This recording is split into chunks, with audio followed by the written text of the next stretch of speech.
Welcome back to my channel. If you're new here, my name is Dina, and this video is gonna be my top absolute favorite books of 2024 so far. I'm gonna share like my books, my 5-star books, and I'm gonna try to convince you to read them. I was so lucky to find my first 5-star read so early in the year. Like it was like my third book I've read in January, and it was so good. This year was kind of trying to explore new genres, and I started with science fiction, so I was looking for a good book to start. And I've looked for some recommendations videos, and I've seen a lot of people recommend this one book, which was Dark Matter by Blake Crouch. Everyone was talking about this book, was like only seeing positive things about it, so I was really excited. And this one was an adult sci-fi thriller. It follows Jason, who is a professor. One night he was coming back home from a party, and he got drugged and kidnapped by a masked man. And after he woke up, he found himself in this lab surrounded with a bunch of strangers. So the first thing he was thinking about is just how he can escape and go back to his wife and son. So of course he could, like he did escape the place, but then he found out that he was in a world that wasn't his. This book has the multi-universe theory, and it was so chaotic and crazy. It went so messy by the end. Like if this theory was true, it's gonna be so dangerous. Basically, through the book we follow Jason trying to figure out what's going on, understand what's really going on, and how he can go back to his universe, as I said, to his wife and son. He was really trying so hard. Like it was really giving the loving dad, the loving husband, who was trying to do anything he can to just come back to them, because he knew that like they would be so scared about him. It was so much fun. There was a lot of twists and turns, and the craziest plot twist was by the end. I still to this day cannot stop thinking about it because it was just so crazy. I just cannot stop about thinking about this book. And Dark Matter was one of those books when you, like, after reading just like a couple of chapters, I was like, this is gonna be one of my all-time favorite. I cannot shut up about this book. This was like 5 stars like from the beginning, and it was like going up and up and up. Like it was so good. Remember when I said I was lucky to read my first book very early in the year? I couldn't find my second until like April. Like I was on the hunt for another 5-star read. I did read like a bunch of very so good books, but they were all missing that you know, that X factor to just make them a 5-star read. So I was looking for something with that extra thing. I was hunting for it, and then I was lucky. I found not just one, not two, but 3 consecutive 5-star books. The first one was A Tempest of Tea by Hafsa Faizal. This is her latest release. It's a YA paranormal fantasy. It's set in this world where people just found out about the existence of vampires, and at the same time we have this assassin who is targeting those vampires. So there's like this fear still existing in the world, like from the humans and the vampires. So there's a lot going on. And then we follow the character of Arthi, who is this girl. She basically grew up in the streets. She grew up alone, where she found and met Jin, who is like a sibling to her now. Like they even have like a family or a last name, which is Casimir. They grew up with each other, and now they have this place named Spindrift, which is a tea room, but it's a tea room by day, but by night it's a blood house. They serve vampires by night, which is still illegal, and that's why the government are trying to just catch her in something. They need just an evidence or a proof so they can like shut the place down, but she was just too smart for them. They couldn't find anything, but then they found a way to still close the place, and now Arthur only have like 2 weeks to save Spindrift. And that's when this guy came to her. His name is Leith, and he proposed a deal, like a very dangerous deal to her, which was that she has to steal this very valuable, important document from a place called the Aetherium, which is basically a club or a secret society of vampires. Like, it's very exclusive and very high security. Like, not anyone can get in, and she has to get in and get in the most critical, most like guarded place in there, and find the document and bring it back to Leith so she can save Spindrift. So it was super crazy. This book was advertised as a Peaky Blinders vibe, which I would agree with. I've never seen the show, but I know like the vibe of it. It was similar to it, like even the clothes and everything. And it was also advertised as a Six of Crows, like for Six of Crows fans. And Six of Crows and Crooked Kingdom are my best, like one of the best duologies I've ever read, like of all time. I would not, like, again, stop recommend that book series. Like, if you haven't read it, just check it out. So yeah, I was like, yeah, I'm sold, give me the book, I want to read it. Yes. So when I started it, it was a little hard because her writing style was so different, and for an YA novel it was a little complicated for someone like me whose English is not my first language nor my second. So it was a little difficult. Like, I've learned a lot of words and expressions from that book, which I'm grateful for, but it did took me some time to adapt it to her writing style. But then it was super good. Like, the writing is so beautiful, and the storyline is good. Like, the twist and turns that were in it, like even the heist was not like the important part of the book. Like, it was just the first part of it, and then when the heist finished, we just the storyline took just a huge turn to something else that I'd not expected. I hadn't seen it at all coming, and it was super good. I just cannot stop raving about this book. The thing, though, I would say this was her like latest release. As I said, I think it came out in February maybe. And I didn't know back then. I thought it was a standalone for some reason. I don't know why. But then I found out the bad way that this is a first book in a series, because it ended with a cliffhanger, and not just for one character but for all of them. And some of those endings were crazy. Like for Jin, like the ending was just, it broke my heart. But I would say I'm super excited for the second one. I just didn't wish to wait another whole year for the second book, but still it was super good, and I would highly recommend as well. And then I read King of Scars by Leigh Bardugo. This one is the first book in the duology and the last duology or last series in the Grishaverse. I've read the whole Grishaverse, and I love all of the books. I just was talking about Six of Crows and Crooked Kingdom. I would say that with this book you would have to have read the other two series, or at least have an idea about the world and the ending of each one, because it did pick up from the ending of Crooked Kingdom, and there was not much explained by the author. Like, it was clearly assuming that you have read the other series. But I would say if even if you didn't, you could manage to just get into the story, because we do have like a separate story for the book. But I would still at least Google the plots of the other two series. King of Scars has two POVs. Like, the first one is Nikolai and Zoya, and of course the POV of Nina. It does follow a lot of story. Like, I would say there's at least three storyline that we follow through the book. There is a huge plot twist at the end.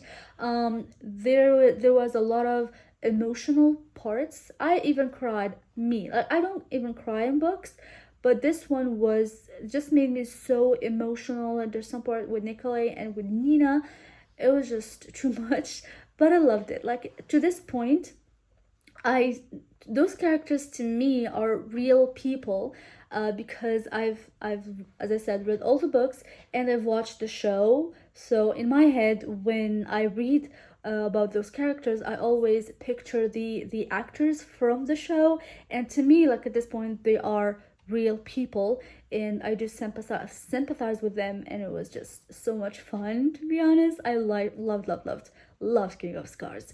And after that, I was lucky enough to find another five-star read, which was What Lies Between Us by John Marrs. This one is a psychological thriller. I've never read any book by him, but I know that he is a very famous thriller author, and I've always wanted to read a book by him. So one day I just saw a video of this girl in TikTok, and I asked her, like, she apparently is a one of his fans, like, she read a bunch of his books. So I asked her where to start, and she suggested to start with What Lies Between Us. So that's what I did, and I'm glad I did, because this one is just crazy insane. It follows two POVs. We have a woman and her daughter. The mom is in her 60s and the daughter is in her 30s. And the mom, we found out eventually that the mom was locked up in her room. She doesn't have a bathroom. She only has a bucket when she, like, in the other corner of the room, and she's always chained. The windows in her room are not, like, she can see outside, but people outside cannot see her. They're soundproof, they're unbreakable, so there's no way that she can get out of that room. But she does get out once a week to have dinner with her daughter. She would come up to her and chain her, and then put another longer chain in her leg so she can come downstairs and have a dinner with her. And then they would have this awkward dinner where they act like nothing is going on, like everything is normal. They would talk and speak and have their meal like nothing absolutely was going on, like everything is normal. Just the mom and the daughter having dinner. It was just so weird. And then as we continue reading, you don't really know what's happening, or who to sympathize with, or who to, like, root for. You don't know who's the victim, you don't know who's the monster. Like, each chapter there's a twist, there's a change in the story, there's something that makes you change your opinion about those two characters. Like, you don't really know what really was going on until, like, the end, like the couple pages towards the end, and then you can just put all of the clues that you got from the book, and then you know what really happened. The ending, I would say, was, yes, it was shocking, but to me it was fair and logic, and I loved it. It was so satisfying. I could not see any ending for that book other than that one. So yeah, that was one of my favorite thrillers out there, and I love I love, like, the writing style was so fun. I love when a thriller author knows how to manipulate their readers. So yeah, I think this is not going to be my last John Marrs book. I'm going to for sure read more of his books. In my TBR, I now have The One and The Family Experiment. I think it's his, like, latest release. But if you have any suggestions, because I love thrillers, but I want, like, good ones, please just drop them on the comments. Then I read another crazy, another crazy. I guess this one is more of a literary fiction slash thriller. It's called My Husband by Maud Ventura. This is, I believe, is a French novel, but I read the translated version of it. If you, like, read French, I would suggest to read it in French, because usually, like, the books are super good when you read them in their original language. But I would say, like, even the translated version was super good. Like, the writing style was so beautiful. I loved it, and it was so flowy and fun. Like, it was not those like it wasn't boring at all. And for the story here, we follow this woman. We don't know her name. She refuses to give us her name or her husband's name, but she is this English teacher. She's also working as a translator. She translates books and novels from English to French or the opposite. And she's married. She has two kids. And one day, this is all in the prologue, she her like after they had their breakfast, her husband leaned into her and whispered, "We need to talk, it's important." And I don't know why the first thing she came up with, like, oh my god, he wants to end things with me, it's over. And then she takes us back with her during this whole week that passed, like from Monday to the day, like to the present. And we can see like what really happened between them, like everything. And at the same time, we are in her head, and we are in the head of someone who's a little unwell, someone who is intense, who is an overthinker. Like, I am an overthinker, but she takes it to the extreme. Like, she has some stories, it was so crazy. I've never read anything like that, and I would love to read some more things like that, because it was just so different, and it was just more about her. And then you realize that it was not about the husband, because she started like she's obsessed, she's crazy obsessed with her husband. But then you find out it's not really about the husband. It was like as it's not like more about herself and her life and the life that this husband had given her. Like, it's just so crazy. But the craziest part was the epilogue. I love when a thriller ends with a huge plot twist like that. Like, most authors don't do that, but some would just pick the craziest plot twist and just put it in the epilogue. It just leaves you hanging, just leaves your mouth hanging just like that, and you don't know what to do with that. And it's just a great feeling. I just love it. My husband, just give it a try. It's a short book. It's not that long. I believe it's less than 300 pages, and it's very, very different than anything that's out there right now. And then we have, I believe this is my latest book for this video, and it's The Familiar by Leigh Bardugo. This is her latest release. This one again was so much fun. The setting is in the Spanish Golden Age in Spain. I believe it's between the years 1400s to 1600s, where the country was governed by the church, and they believe that the only religion that should exist is Christianity. So to the point that they would, like, if you are Jewish, Muslim, or whatever religion, you have two options: either you convert to Christianity or you die. And that was like the vibe. And there was a lot of like racism, like you have to be white to be considered one of the society, and if you're darker, you are in the working society. Like, it was just those times, those crazy times. And this one is a historical adult fantasy, and it's a standalone. I was happy when I heard that this one was a standalone. That's why I just run in and grabbed it. But then when I finished the book, I wish there was another book. I wish that this was a series, and I wish at least it was longer than that. But yeah, like, it was so good. For the story, it follows Lucia. She is a maid. She works for this family. They're not like rich or anything. They're more of a middle class, but they want so bad to be part of this rich society, this bourgeois circle. So Lucia, she has those magical tricks she can do.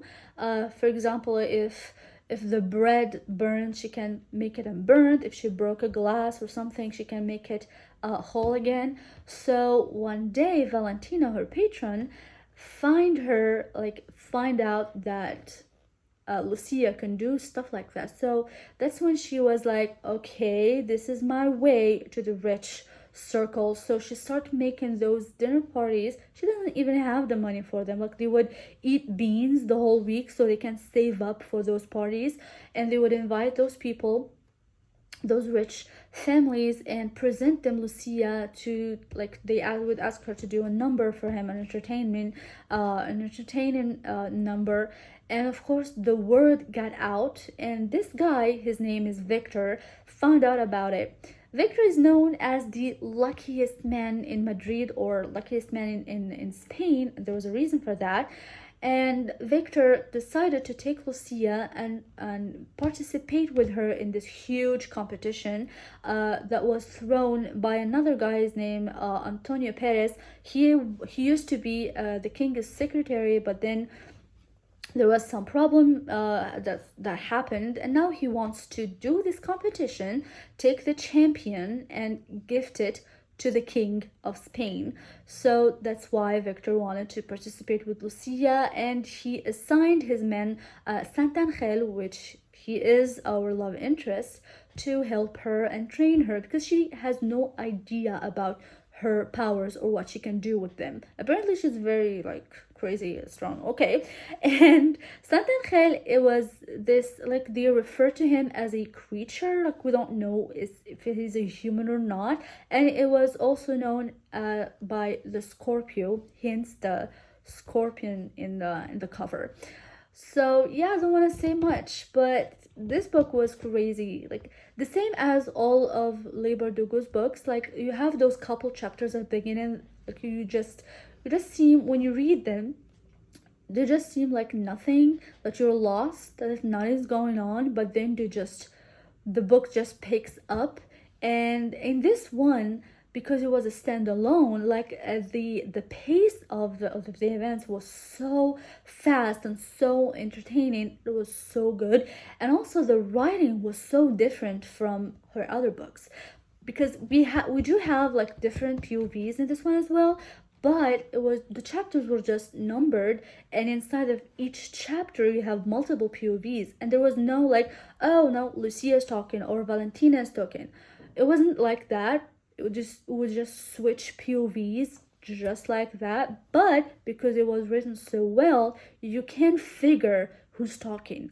Like, you can figure which character we're following, either by the way they speak, the way they move, where are they living, and all that. And even, like, the names that they would call each other would give you a hint about whose POV we are in. It was just so much fun.